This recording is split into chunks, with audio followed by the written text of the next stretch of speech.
ಆಯಿತು, ನಾಳೆನೇ ಬನ್ನಿ. ಮ್ಯಾಮ್, ನನ್ನ ತಲೆ ಕೆಡ್ತಿದೆ. ಏನಾಯಿತು ಮಾಯಾ? ಇನ್ನೇನಾಗಬೇಕು ಮ್ಯಾಮ್? ಆ ಹಿತ ನನ್ನ ಮದುವೆ ಸೀರೆನ ಹರಿದಾಕ್ತಾಳೆ. ಶರತ್ ಆ ದುರ್ಗಾನ ಎತ್ಕೊಂಡು ಬರ್ತಾರೆ. ಇದನ್ನೆಲ್ಲ ನೋಡಿ ನೋಡಿ ನನಗೆ ಸಾಕಾಗೋಗಿದೆ.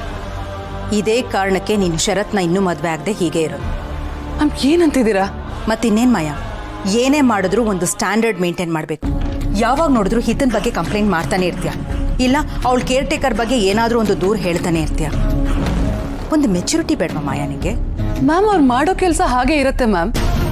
ಚಿಕ್ಕ ಹುಡುಗಿ ಅಂದರೆ ಅವಳ ಏಜಿಗೆ ತಕ್ಕ ಹಾಗಿರ್ಬೇಕು. ಕೇರ್ ಟೇಕರ್ ಅಂದರೆ ಅವಳ ಕೆಲಸ ನೋಡ್ಕೊಂಡು ಸುಮ್ಮನೆ ಇರಬೇಕು. ಬಿಟ್ಬಿಟ್ಟು ಪದೇ ಪದೇ ನನಗೆ ಯಾಕೆ ತೊಂದರೆ ಕೊಡ್ತಾರೆ?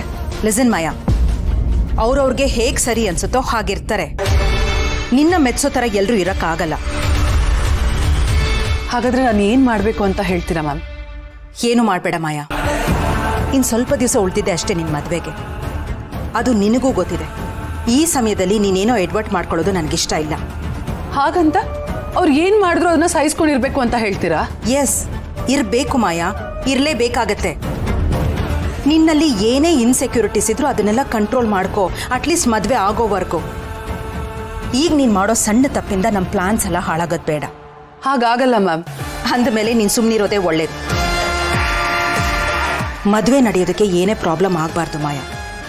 ಆ್ಯಂಡ್ ಈ ವಿಚಾರದಲ್ಲಿ ಯಾರೇ ತಲೆ ಹಾಕೋದು ನನಗಿಷ್ಟ ಆಗಲ್ಲ, including you. Do you understand? Okay ma'am.